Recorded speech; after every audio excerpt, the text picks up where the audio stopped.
Hello, good morning everyone.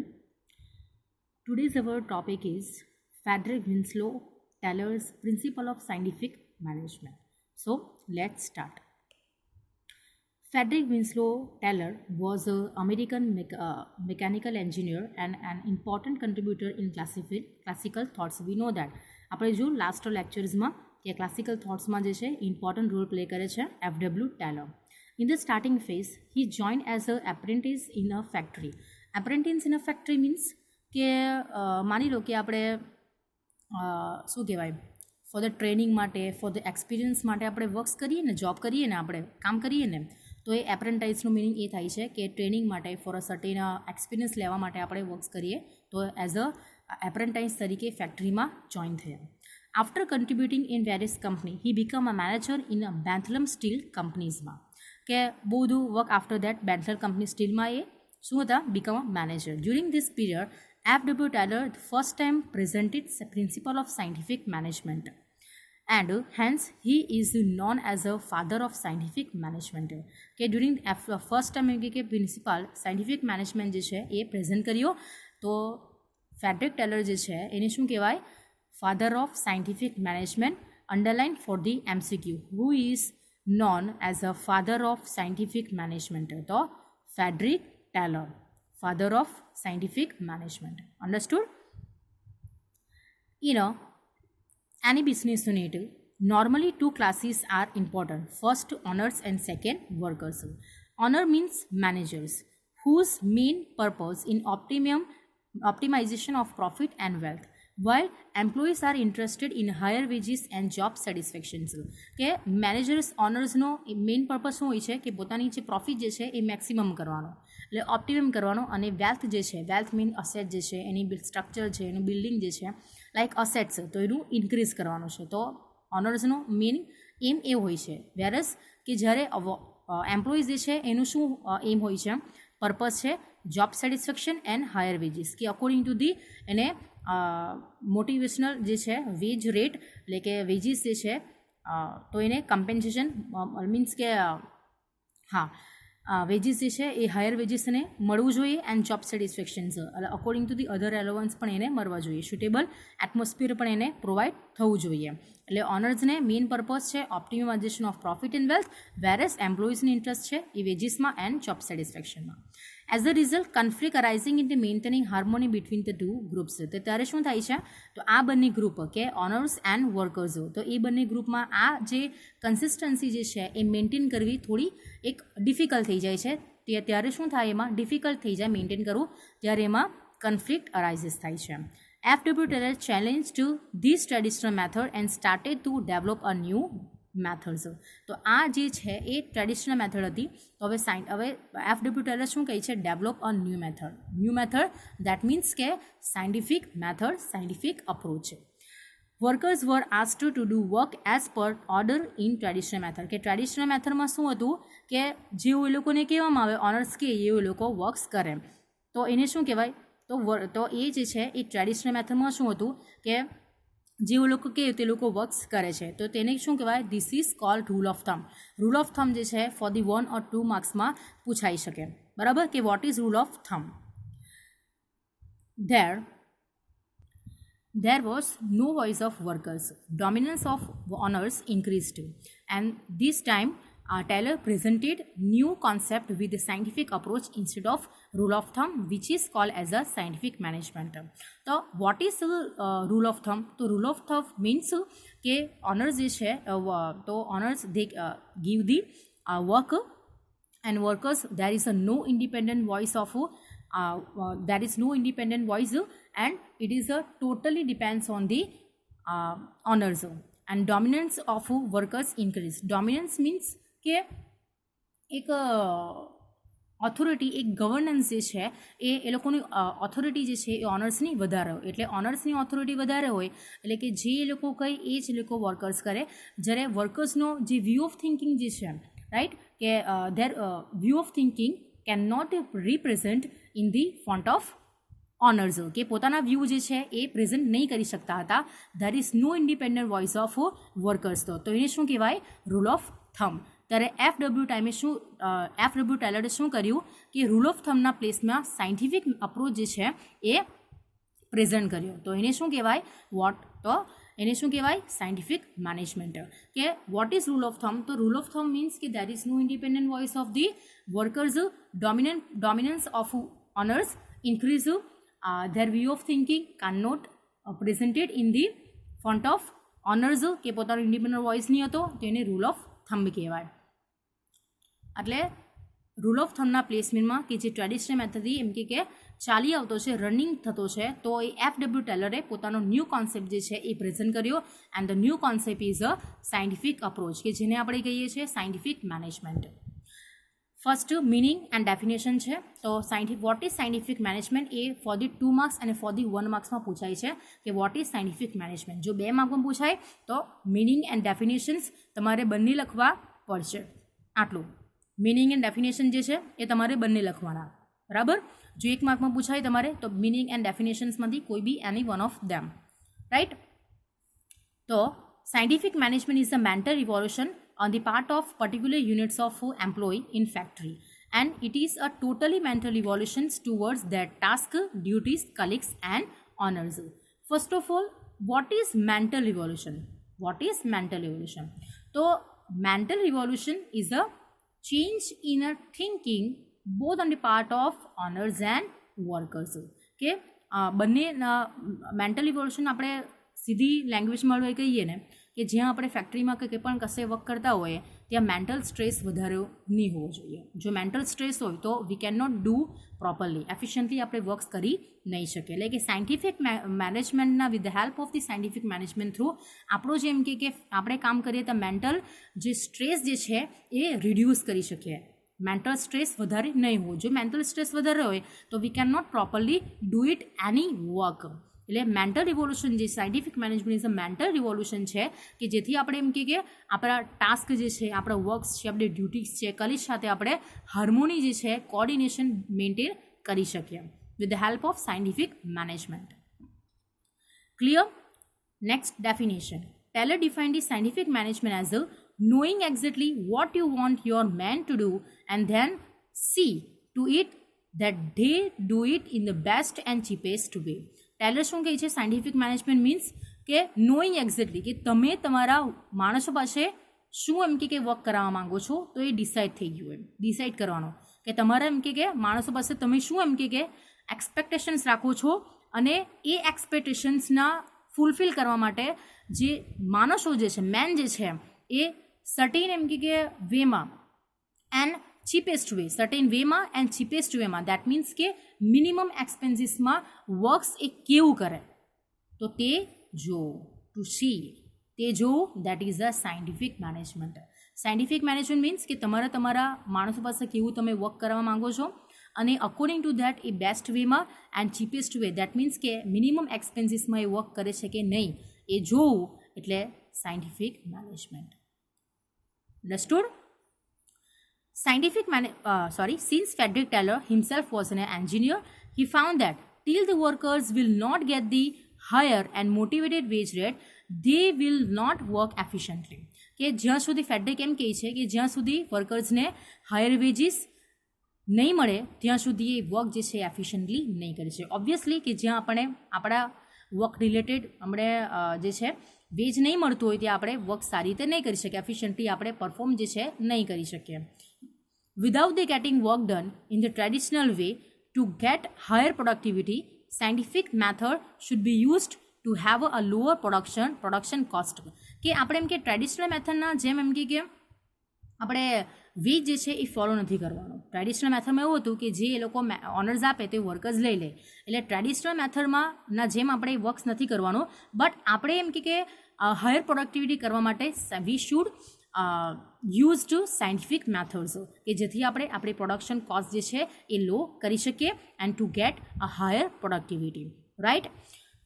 As manager do not lower wage rate and employees may not work, he suggested adopting a scientific approach. શું કહે છે કે ત્યાં આપણે કે traditional મેથડમાં શું હતું કે મેનેજર એમ કે પોતાના વેજીસ જે છે એ લો રિડ્યુસ નહીં કરવા પડે અને જો એમ કે વેજીસ રિડ્યુસ કરે તો એમ્પ્લોઈઝ જે છે એ પોતાનું જે વર્ક્સ એ સારી રીતે નહીં કરી શકે. દેટ મીન્સ કે કામચોર થઈ જાય, એ વર્ક્સ નહીં કરે. તો એ બંને કન્ડિશનમાં કે એમ્પ્લોઈઝે બી એમ કે સારી રીતે વર્ક્સ કરે, એફિશિયન્ટલી વર્ક્સ કરે, અને મેનેજર્સે પણ એમ કે વેજ જે છે રિડ્યુસ નહીં કરવા માટે એક માટે એમ કે શું કીધું, સજેસ્ટ કરી છે, સાયન્ટિફિક અપ્રોચ જે છે એ એડોપ્ટિંગ કરવા માટે સજેશન પ્રોવાઈડ કર્યું છે. તો હવે સાયન્ટિફિક મેનેજમેન્ટ એ પોતાના થોટ્સ જે છે in the place of the traditional મેથડ્સમાં, તો કેવા થોટ્સ જે છે એ કેવી મેટર્સ જે છે કન્સિડર કર્યા છે. તો આ 3 મેટર કન્સિડર કર્યા છે કે સાયન્ટિફિક મેનેજમેન્ટના અપ્રોચમાં એ પોતાના આ વ્યૂઝ જે છે એ રિપ્રેઝન્ટ કર્યા છે. તો first, each manager should be assign work as per his mental and physical ability.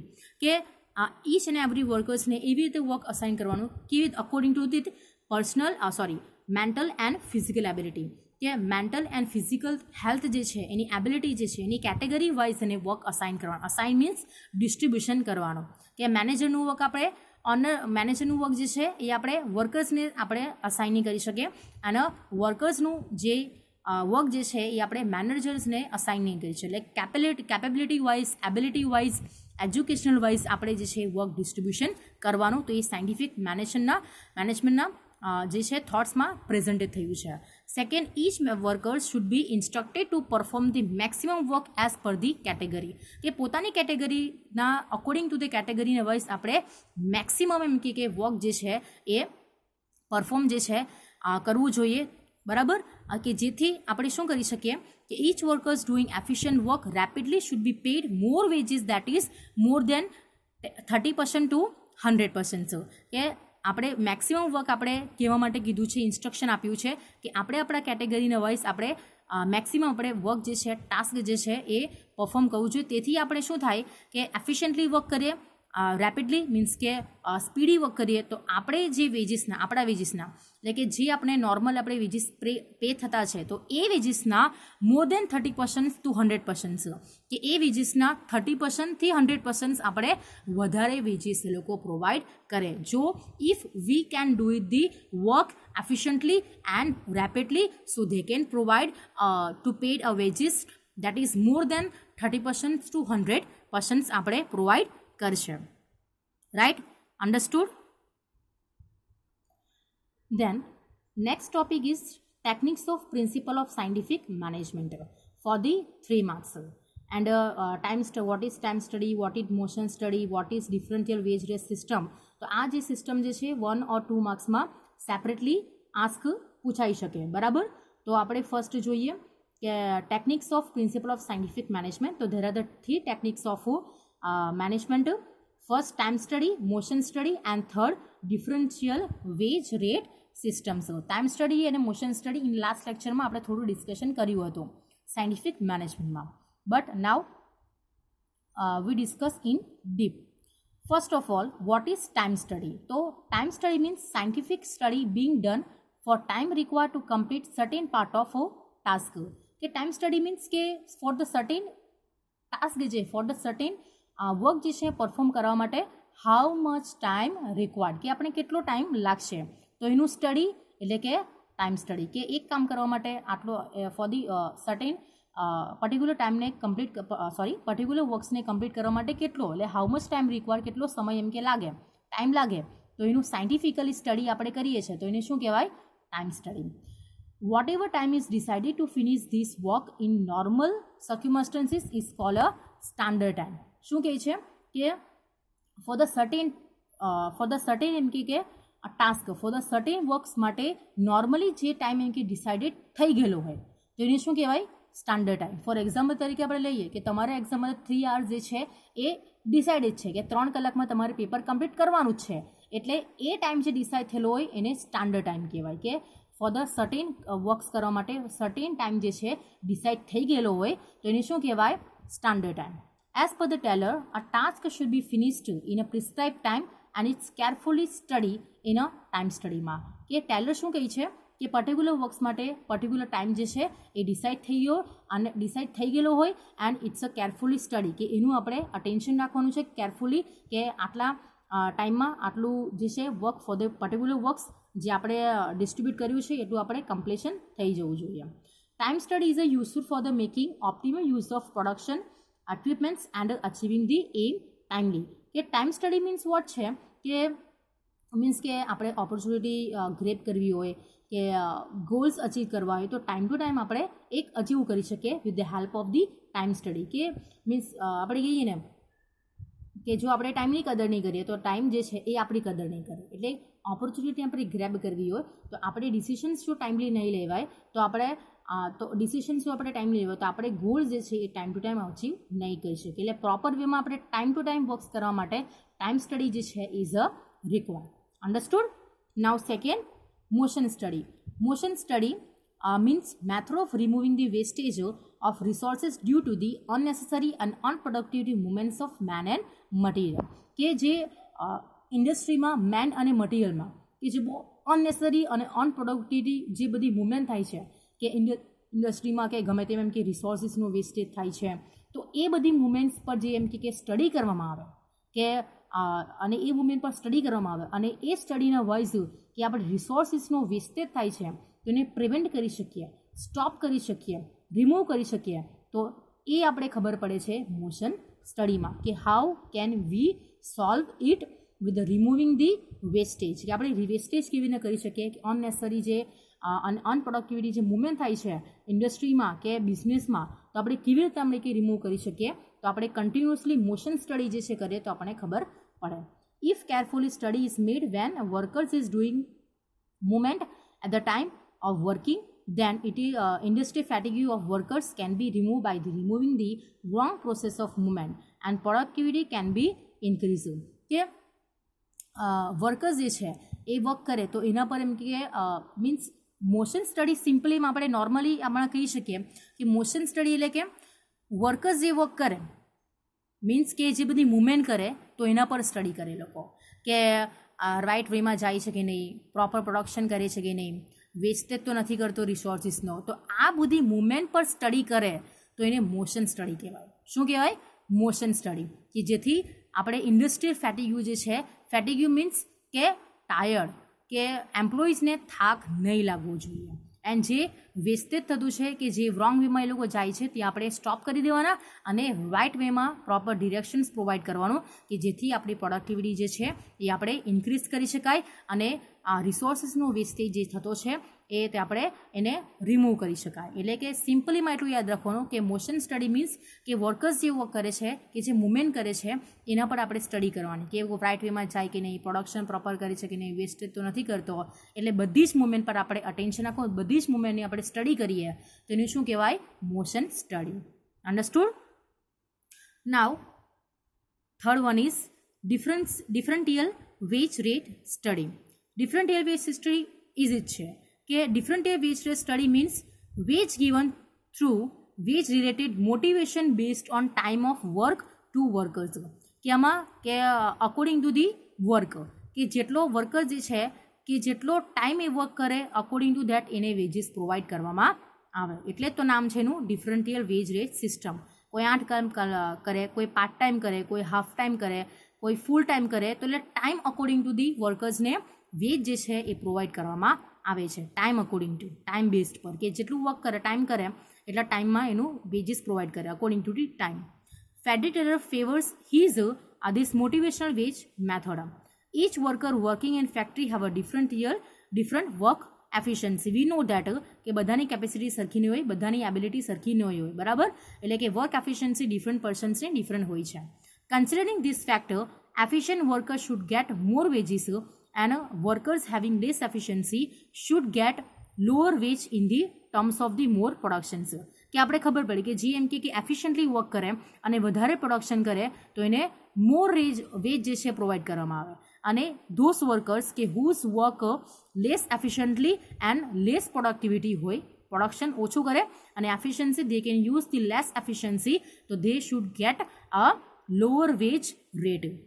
એટલે કે જે સારું કામ કરે એને વધારે વેજ મળે અને જે ઓછું કામ કરે એટલે મીન્સ કે વધારે થોડુંક લેસ કરે એટલે એફિશિયન્સી ઓછી યુઝ કરે તો એને એ પ્રમાણેનું વર્ક મળે. એટલે કે ડિફરન્ટ વેજ સિસ્ટમ એટલે શું કે અકોર્ડિંગ ટુ ટાઈમ, કે જેટલો ટાઈમ એ વર્ક્સ કરે છે ટાઈમ બેઝ પર છે એટલું એને વેજીસ પ્રોવાઈડ કરવામાં આવે છે. જેટલી એફિશિયન્સી વધારે યુઝ કરે, જેટલું પ્રોડક્શન વધારે કરે તેને મોર વેજીસ પ્રોવાઈડ કરવામાં આવે. જેટલું ઓછું એમ કે એફિશિયન્સી યુઝ કરે અને લેસ પ્રોડક્શન કરે તો એને ઓછું વેજ જે છે પ્રોવાઈડ કરવામાં આવે. બરાબર, એટલે કે એને શું કહેવાય? Differential veg system. Understood? If any queries, then ask, then message me, and okay, thank you.